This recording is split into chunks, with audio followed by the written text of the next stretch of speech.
हुण देखो बेटा,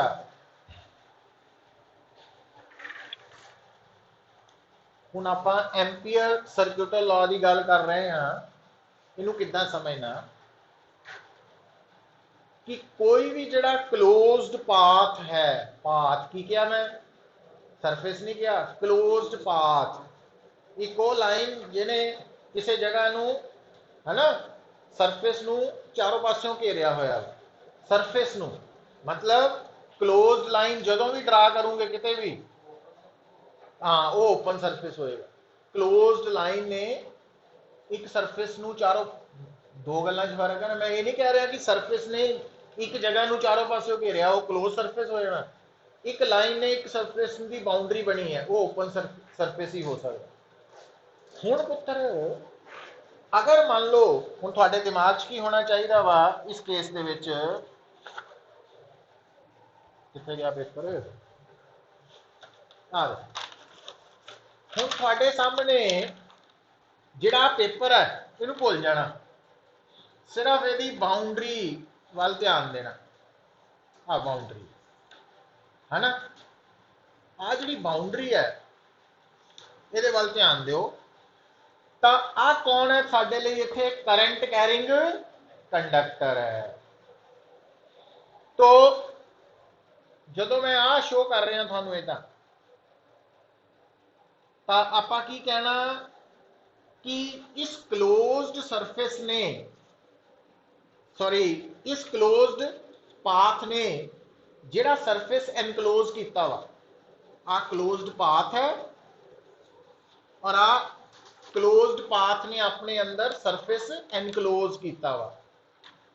तो इस एग्जाम्पल च क्या करंट कैरिंग कंडक्टर या करंट इस सरफेस दे विचों दी लंघ रहा, थ्रैड होके जा रहा नहीं, पर इदा जा रहा है ना। अच्छा हुण बेटा होएगा कि जिथे जिथे भी करंट होएगा उहदे आले दुआले की हो जाएगा, मैग्नैटिक फील्ड। हुण मैं इत्थे डायग्राम बनान लगा गल नूं समझाउण लई, पर फिर जिहड़ी स्टार्टिंग च दसी सी इस यूनिट की सब तो वड्डी प्रॉब्लम है 3D प्रॉब्लम नूं 2D ते ड्रॉ करना, दिमाग पूरा वरतना वा। समझा दी गल। तो आ जिहड़ा सरफेस है, आ वाला सरफेस ये नजर आ रहा सानू। तो हुण बेटा मैं की करदा, जिहड़ा जदों मैं कागज दिखाया सी इदां इदां पेन रखिया सी, तो इदां दा मतलब मैं इत्थे मतलब आ डॉट पता की है साडे लई, करंट है। तो ये करंट किधर नूं आ रहा, बाहर नूं आ रहा, आ वाला करंट। इदां ही मैं इत्थे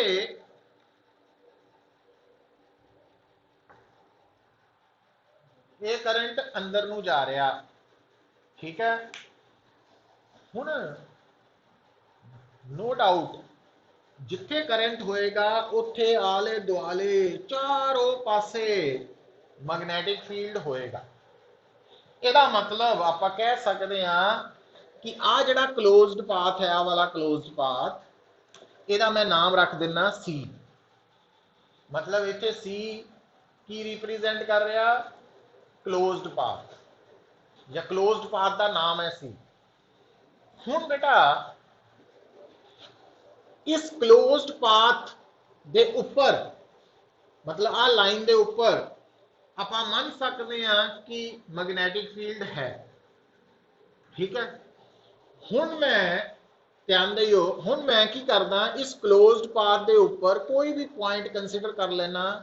सपोज आ कर लिया, आ जिहड़ा पॉइंट मैं कंसीडर किया पी, ये मैं कित्थे कंसीडर किया, क्लोज्ड पाथ दे उपर, ठीक है। हुण ये जिहड़ा क्लोज्ड पाथ है जिहदे उपर मैं पी पॉइंट कंसीडर किया, उत्थे मैग्नैटिक फील्ड है, ये आपां मान लिया। तो जे दिल नूं गल समझानी है तो डायग्राम दसी जा रही है भी इत्थे मैग्नैटिक फील्ड किहदे करके है, I1 करके भी है ते I2 करके भी है, ठीक है। पर हुण अगली गल नूं क्लैरिफिकेशन ले आइयो पुत्र। मान लो मैं आ भी शो करता है,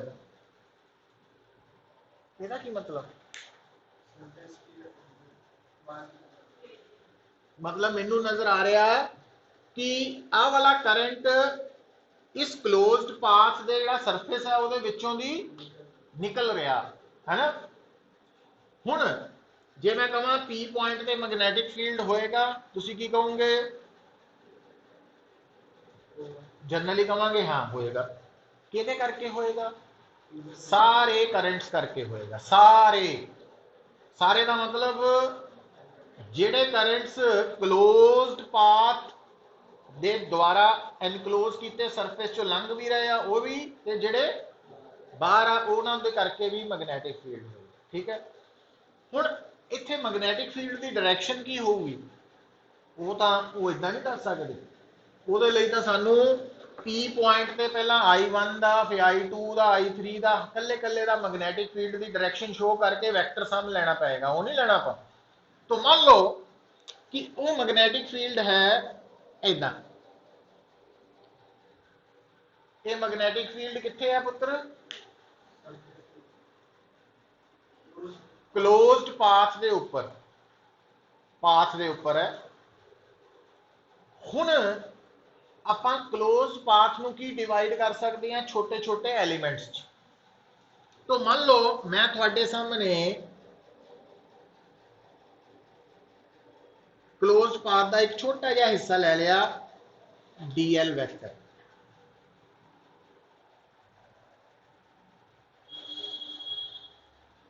तो अगर मैं क्लोज्ड पाथ के ऊपर at given point magnetic field ते उस पॉइंट ते स्मॉल एलीमेंट DL वैक्टर का डॉट प्रोडक्ट लवां, तो उन्होंने मैं इदा लिखांगा B डॉट DL, ठीक है।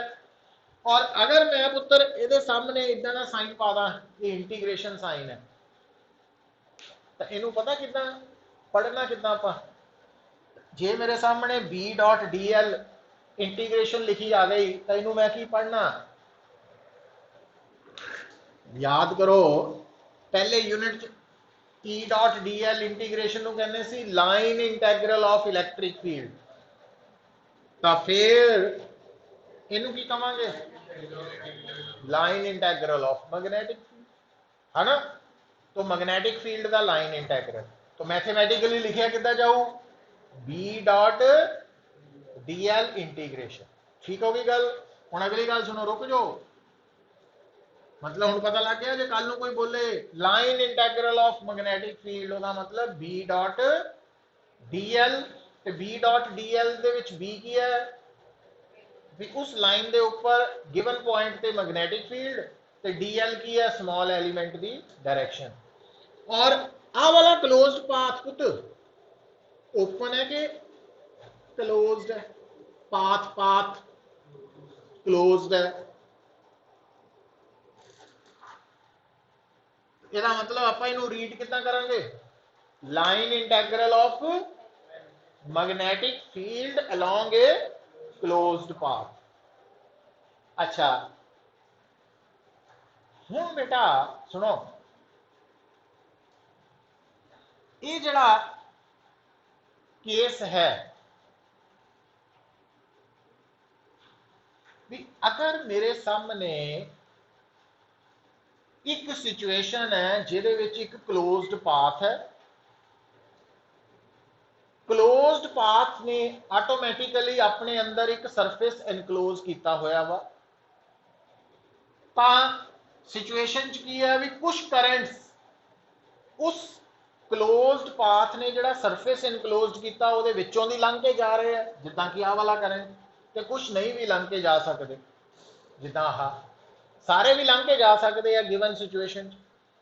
तो अगर मैनू कहे कि उस क्लोज्ड पाथ के ऊपर line integral of magnetic field की वैल्यू कढो, तो एम्पीयर सर्किट ला मैनू ये गल कहंदा भी तुसीं की करना कि जे तुसीं इहदी वैल्यू कढनी है, या तो औखा काम की करो भी क्लोज्ड पाथ के ऊपर अलग अलग जगह ते बी की वैल्यू नोट करो तो लगे रहो। तो यहाँ कहता पता की करो, जे तुसी किसी भी क्लोज पाथ के उपर लाइन इंटैग्रल की वैल्यू लभनी है मैग्नैटिक फील्ड की, तो तुसी की करो, म्यू नॉट नू उस करंट नाल मल्टीप्लाई करो जेड़ा करंट सरफेस के विचों दी थ्रैड करके जा रहा। मतलब इथे आ होएगा, जे मान लो गल नूं सुनी जाइयो, हुण ये बड़ा इंपॉर्टेंट पॉइंट है, इन्हूं मैं लिखाना भी है प्रॉपर वे। जे मान लो इदां हो गया तो फिर इदां लिखूंगे। तो आ कौन है?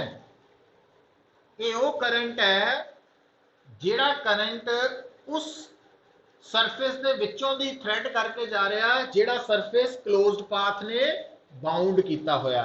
मतलब आप इनू I3 I4 लिखन की जगह आई एनक्लोज्ड वर्ड नाल जनरली लिख सकते हैं। मैं ये नाल लिखता, तो जे आप इस डायग्राम के अकॉर्डिंगली देखिए तो आई एनक्लोज की वैल्यू कितनी निकलू, I3 + I4 है ना। तो I4 निकलू 0।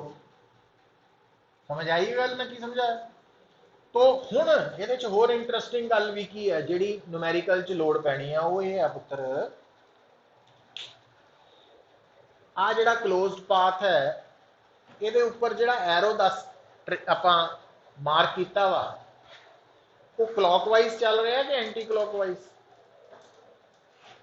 आ वाला एरो एंटी क्लॉकवाइज चल रहा है। ठीक है, ये हुण बड़ी इंपॉर्टेंट गल है न्यूमेरिकल्स लई, ध्यान दिओ। हुण पुत्र आ करंट आई है, इस केस दे विच तुसी आई एनक्लोज की वैल्यू कितनी लओगे? आई लओगे, यही है ना। ते इस केस च माइनस आई। हुण तुसी कहोगे मैनू कितना पता लगेगा आई ते माइनस आई लैनी है ना। ਉਹਦਾ ध्यान की रखना, हम जिदा मान लो आ जिहड़ा क्लोज पाथ है ये उपर एरो बने नजर आ रहे हैं, तो ये एरो क्लोज पाथ के उपर क्लॉकवाइज है कि एंटी क्लॉकवाइज? नोट कर लिया। आ करंट नजर आ रहा, क्रॉस का मतलब करंट किधर नूं जा रहा? अंदर नूं। जे करंट अंदर नूं जा रहा, इनू स्ट्रेट कंडक्टर ही मनो अपने वालों, तो अगर मैं इस करंट के करके मैग्नैटिक फील्ड लाइन की डायरैक्शन दसनी होए तो मैं अपना थंब राइट हैंड का अंदर नूं करांगा करंट वालों, तो मेरे थंब दियां फिंगर्स कितना, अब मेरे राइट हैंड की फिंगर्स कितना कर्ल हो रही, क्लॉकवाइज हो रही। तो जेड़ियां कि इस एरो नालों उल्ट है, तो इस करके फिर मैं इस करंट नूं की लवांगा? नेगेटिव। समझ आई? हुण गल नूं सुनियो भी आप इदा नहीं मैं याद करवा रहा भी क्रॉस आ तो माइनस लै लियो, डॉट आ तो प्लस ना, क्योंकि जे मान लो इत्थे गड़बड़ कर गया हो इदा इदा, ये बड़ी इंपॉर्टेंट पॉइंट है कंपटीशन वाले लिए खास करके आया है ना। तो अगर आ क्लोज्ड पाथ की डायरेक्शन दसी है तो आ करंट दी है, तो हुण करंट दे करके जिहड़ा मैग्नैटिक फील्ड है ओदी और आ डायरेक्शन सेम है, ना मतलब इस केस दे विच आई की आऊगा? पॉजिटिव लेना। समझ आई गल वासिया मरिए ना। तो आई एनक्लोज के बराबर है? आई एनक्लोज का मतलब हैगा वा क्लोज्ड पाथ के अंदर जिन्ना टोटल करंट लंघ के जा रहा, लंघ के का मतलब उस सरफेस के विचों दी पास करके जा रहा, थ्रेड करके जा रहा, वो करंट है।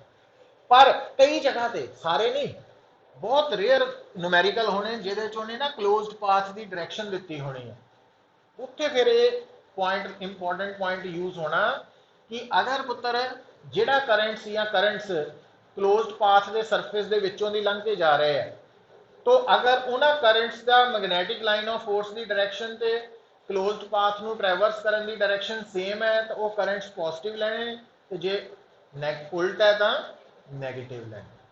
समझ आ जू गल। हुण इस सारे नूं आपां लिखना वा स्टेटमेंट तो लिखो एम्पीयर सर्क्यूटल लॉ। तो यदि स्टेटमेंट की है it states that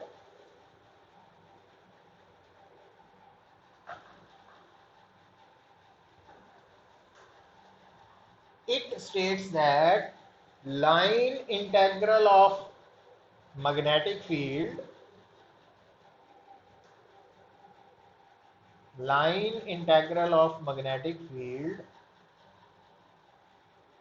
along a closed path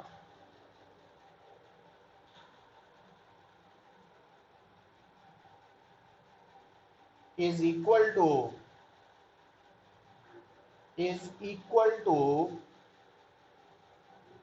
mu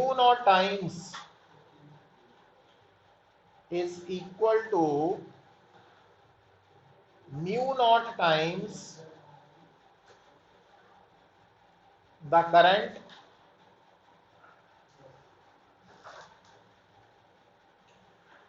threading through the surface is mu naught times the current threading through the surface। Threading का मतलब समझ आ गई सी ना भी ਉਹਨੂੰ ਸਰਫੇਸ ਨੂੰ ਚੀਰਦੇ ਹੋਏ ਵਿੱਚੋਂ ਦੀ ਨਿਕਲ ਰਿਹਾ। enclosed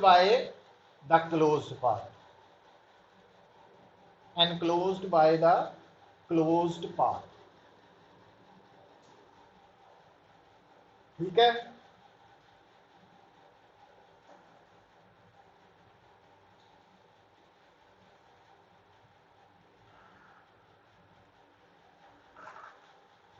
सो मैथमेटिकली की लिखूंगे पुत्र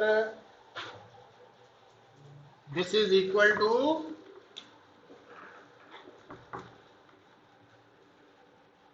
और एदा की मतलब है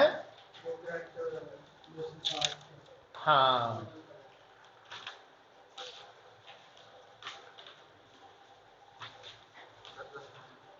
ओके भाई कितना टाइम होया हाँ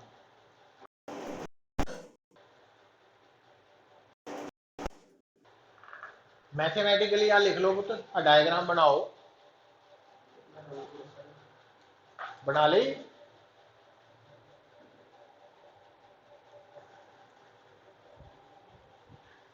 तो हुण इहदा है जिहड़ी स्टेटमेंट आपां पेपर च लिख के आनी है ना क्योंकि पूछना ही है state ampere circuital law. But अगली गल जिहड़ी इनफॉर्मेशन मैं तुहानूं दसी है वो की दसी सी तो ਉਹਦੇ ਲਈ डायग्राम बना लो फिर दोबारा ही नोट एक्सट्रा कर लो तो आप इदा कर लें है ना।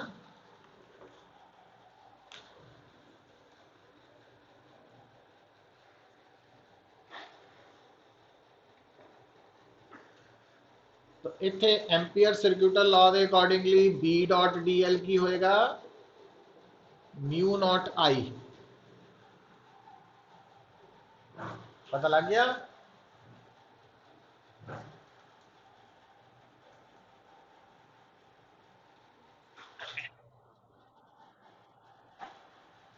आई एनक्लोज लिखा सी ना सिंपली।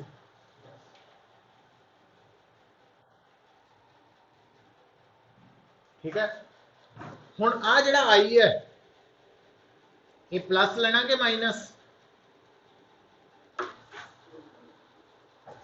प्लस ही लेना है ना। चलो ते जे पुत्र हुण आ देखियो इहदा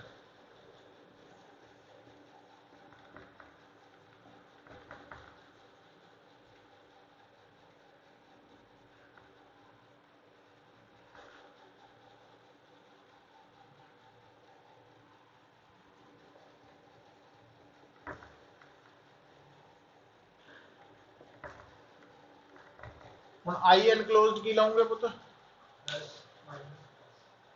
है ना। मतलब जो आप इतने टोटल आई एनक्लोज पता लग गया इदा क्यों?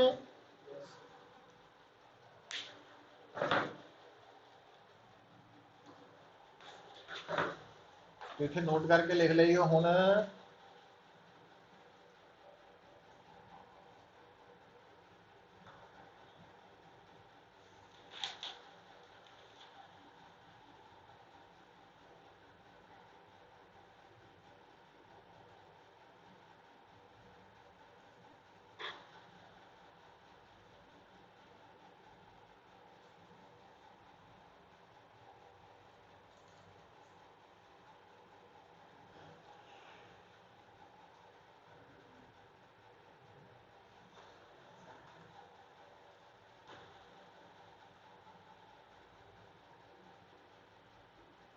समझ आई पुत्र गल? तो ये नोट करके लिख लो,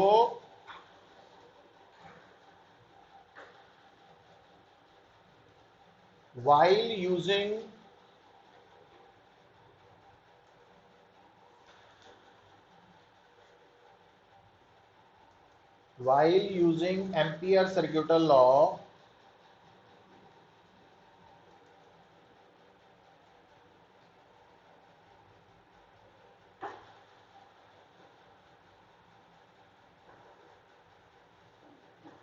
take those currents positive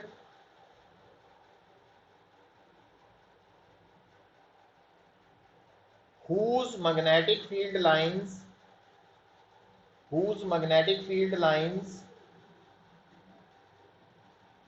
are traversing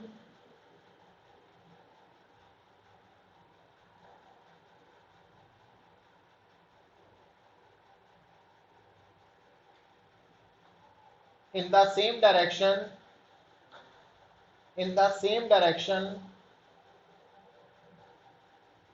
आप की लिखा whose magnetic field lines are traversing ना, और traversing कट दो, whose magnetic field lines are in the same direction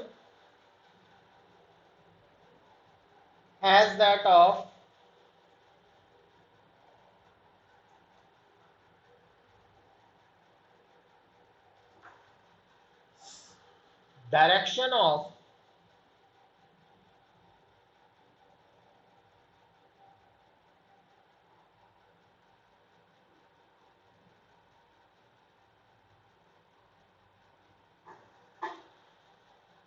direction of closed path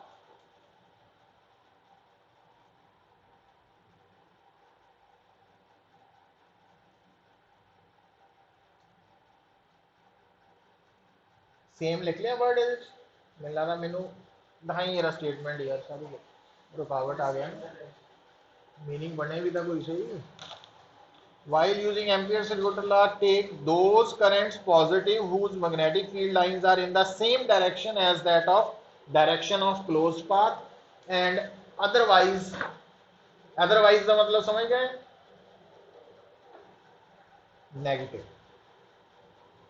negative का मतलब भी जो उल्टा है ना एंड अदरवाइज नेगेटिव ये इंपॉर्टेंट पॉइंट है साडे लिए और दूसरा पॉइंट नोट कर लो लास्ट वो है बेटा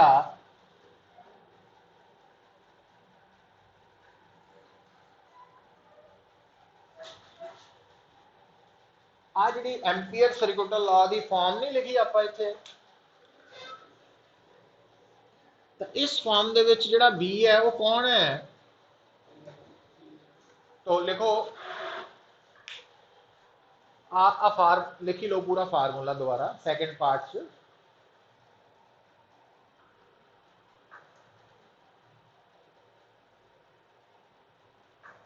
so here B is the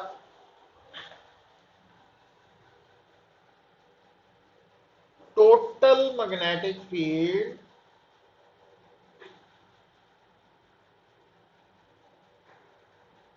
produced by all the currents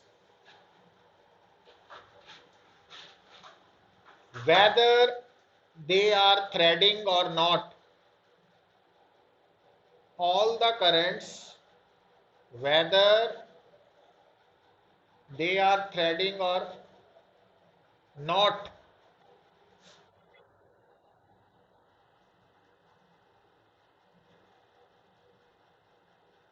तो की लिखा पुत्र that B की है B is the total magnetic field produced by all the currents whether they are threading or not through the surface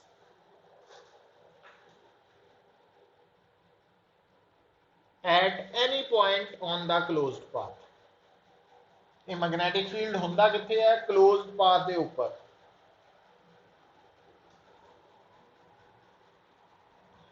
हुण तुहानू ना कुछ याद आना चाहिए पिछला देखो फस्ट यूनिट जिहड़ा सी ना इलैक्ट्रोस्टैटिक उहदे विच एक तां आपां पढ़िया ही कूलम्स